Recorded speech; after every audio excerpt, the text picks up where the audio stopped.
First quarter corporate earnings kicked off Friday with big banks reporting a mixed bag of results. J.P. Morgan Chase, the largest U.S. bank by assets, said its profit rose 6% in the first quarter, but that higher interest rates would hamper growth going forward. That sent the bank's shares down 6% in morning trading. Wells Fargo reported a drop in first quarter profit as higher rates made it costlier to pay customers for deposits. At the same time, demand from borrowers declined. Shares dipped slightly. Citigroup's first quarter profit fell 27%, but beat market expectations as part of its costs were spent on restructuring efforts. CEO Jane Fraser in a statement said the bank's sweeping reorganization has created, quote, a cleaner, simpler management structure. Shares initially rose on the news, but reversed course and were down more than 1% in late morning trading. And BlackRock, the world's largest asset manager, said its total assets hit a record $10.5 trillion in the first quarter. The firm posted a 36% jump in profit as rising global equity markets boosted its investment advisory and administration fees. Shares, however, were down more than 1% in morning trading, with the S&P 500 Banks Index falling roughly 3% to hit its lowest level in nearly a month. Katerina Velnichuk was having a nap when a Russian-guided aerial bomb exploded outside her ground floor flat in Kharkiv. I covered my head with my hands and waited for the moment of explosion. I felt the blast wave moving down my body. Everything was falling down. It felt hot at the top, this wave. The temperature, that was it. The shock and panic come afterwards. When we got up, there was smoke.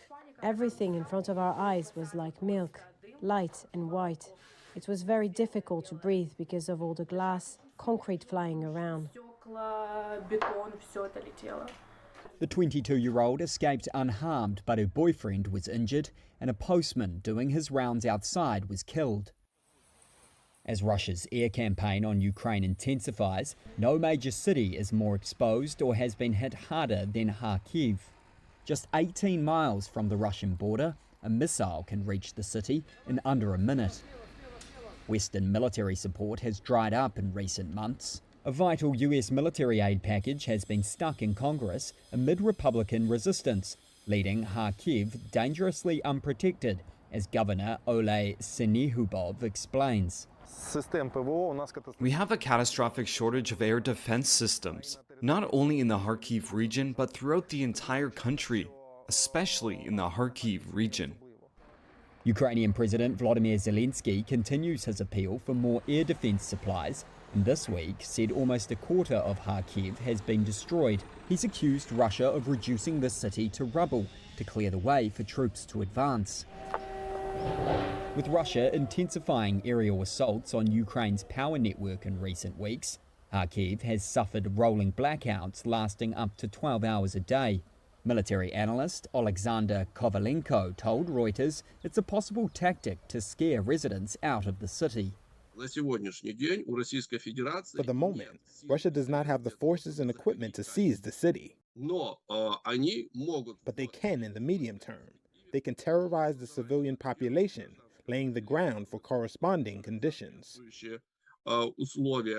Russia denies targeting civilians and says Ukraine's energy system is a legitimate military target. The Russian Defense Ministry did not immediately respond to a request for comment for this story. But 15 Kharkiv civilians Reuters interviewed, including Katerina, said they are determined to stay in their homes despite the attacks. Officials say there are no signs people are abandoning the city.